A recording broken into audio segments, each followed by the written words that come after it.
In the heart of ancient Africa, the mighty Nile carved a ribbon of life through the deserts and lush valleys of Egypt. It was here, in a land of black soil and black faces, that the story of Moses began, a story often retold through the lens of distant cultures, its truth faded by the sands of time and the tides of historical misrepresentation. Yet if we turn back to the dawn of Moses' life, we find ourselves immersed in the living reality of ancient Kemet, a civilization built and ruled by African peoples. Here, Moses was not an outsider, but a child nurtured in the traditions, wisdom, and splendor of the black Egyptians. To understand Moses' world, we must first set aside the images popularized by Western art and cinema. Images of pale-skinned pharaohs and courtly figures, of a Moses whose features bear little resemblance to the people among whom he was raised. Instead, we must look to the records carved in limestone, the painted tombs, and the testimony of ancient chroniclers, all of which speak of a people whose skin was as dark as the fertile earth along the riverbanks, whose identity was inseparable from the land they ruled. Egypt, or Kemet as it was known to its people, the Black Land, was a beacon of African civilization. It was a realm where blackness was not just a physical attribute, but a source of pride, woven into the very fabric of religious and cultural identity. Into this world, Moses was born at a time of turmoil and oppression. The children of Israel, descendants of Joseph and the patriarchs, had found themselves enslaved, forced into labor for the monumental building projects that soared above the delta. Pharaoh, fearing the growing numbers and influence of this foreign people, decreed that every Hebrew male child should be cast into the river, a brutal attempt at population control. It was in defiance of this edict that Moses' mother, herself an African woman living among Africans, hid her infant son. She fashioned a small ark of bulrushes, waterproofed it with pitch, and set it afloat among the reeds of the Nile. This act of desperate hope was also an act of faith in the culture that surrounded her, a culture that revered the Nile as a source of life and renewal, where the river was the domain of gods and the setting for countless stories of deliverance.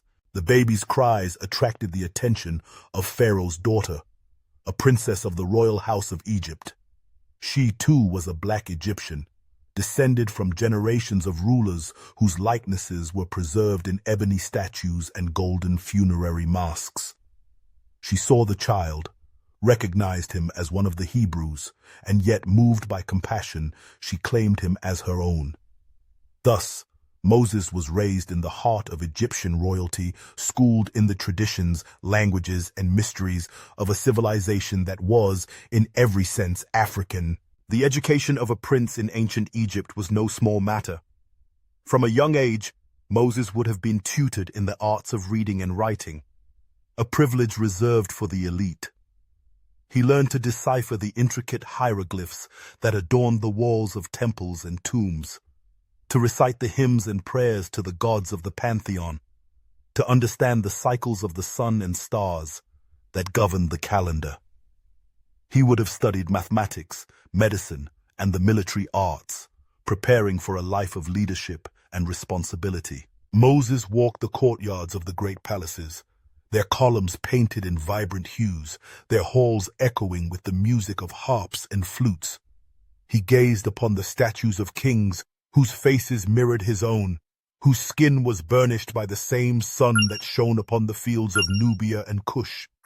The priests who instructed him were heirs to a tradition that stretched back millennia, their wisdom recorded on papyrus scrolls and within the hidden chambers of the temples. But Moses was not just an Egyptian prince, he was also a child of Israel, his earliest memories shaped by the songs and stories of his own people. His dual heritage gave him a unique perspective, a sense of belonging and yet of difference. He saw the suffering of the Hebrews, their burden under the lash of overseers, their prayers for deliverance. He knew their God was not the falcon-headed Horus or the ibis Thoth, but the unseen God of Abraham, Isaac, and Jacob, a God who called his people to freedom. As Moses grew into manhood, the tension between these two worlds became impossible to ignore. He witnessed the injustice inflicted upon his kin, and one day, in a moment of outrage, he intervened to defend a Hebrew slave, striking down an Egyptian overseer. This act forced him into exile, but it also marked the beginning of a transformation, from privileged prince to outcast, from Egyptian noble to Hebrew liberator. Moses fled to the land of Midian, carrying with him the knowledge and skills he had acquired in Egypt. There he would encounter the God of his ancestors in a burning bush, a moment that would change the course of history. But even as Moses became the instrument of his people's freedom, he remained a product of the world in which he was raised, a world shaped by the ingenuity, spirituality, and resilience of Black Africans. When Moses returned to Egypt to confront the Pharaoh, he did so not as a stranger, but as one intimately familiar with the court and its customs. He spoke the language of the elite, understood the protocols of power, and wielded the authority born of royal upbringing. The miracles he performed, the plagues, the parting of the Red Sea, were interpreted through the lens of Egyptian cosmology, their symbolism resonating with the myths and religious beliefs of the time. Even after the Exodus, the influence of Egyptian culture remained evident. The Israelites wandering in the wilderness carried with them memories of the land they had left behind.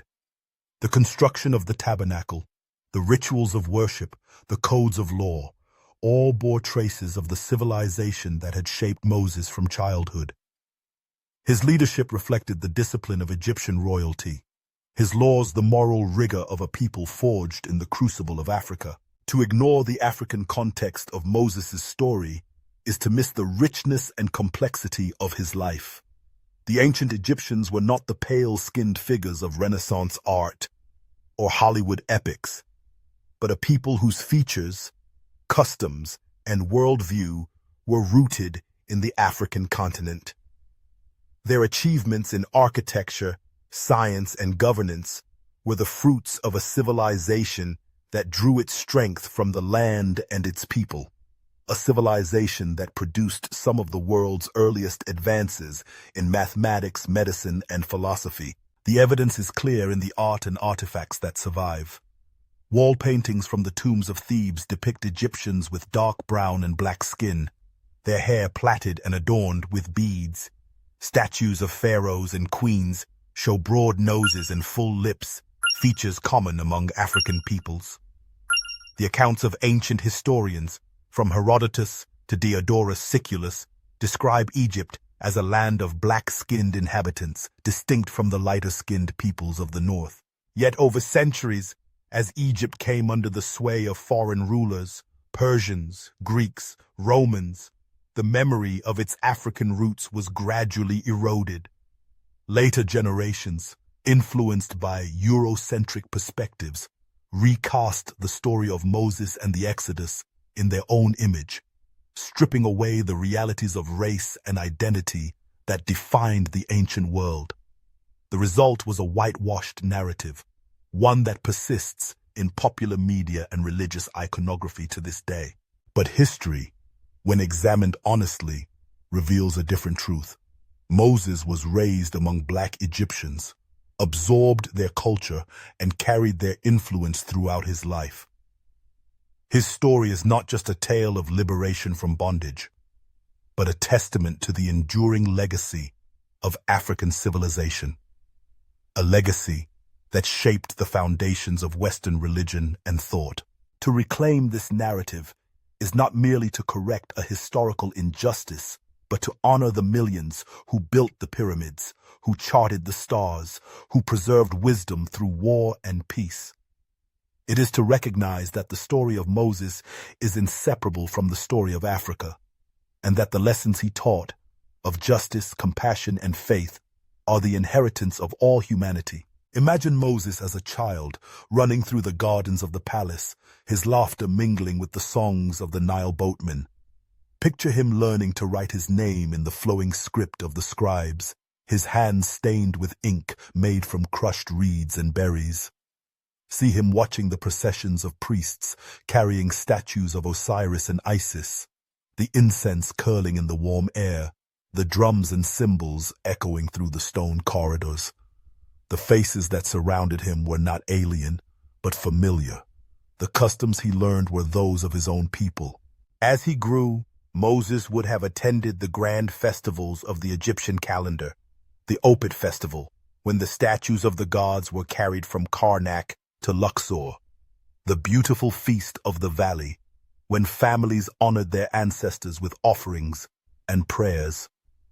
He would have tasted the bread and beer made from the grains of the delta, worn linen garments spun by the hands of skilled weavers, and marveled at the crafts of goldsmiths and potters. Yet through it all, Moses retained a connection to his Hebrew heritage. He remembered the stories his mother whispered to him in the quiet of the night. The tales of Abraham's journey, of Joseph's rise to power, of the promise made to Isaac. These stories became a wellspring of strength, guiding him as he navigated the complexities of Egyptian society. When the time came for Moses to act, he did so not as a stranger to Egyptian ways, but as one who knew both worlds intimately. His confrontation with Pharaoh was a clash not just of wills, but of civilizations, of the faith of the Israelites against the might of Egypt. The plagues that struck the land were more than simple disasters. They were a direct challenge to the gods of Egypt, each one undermining the authority of the deities revered by the black Egyptians. The Nile turned to blood. The frogs and locusts swarmed. The darkness descended. All were signs that the God of Moses was more powerful than the gods of his upbringing. When the Israelites finally departed, they did so laden with the treasures of Egypt, their journey marked by the memories and influences of the land they had called home for generations.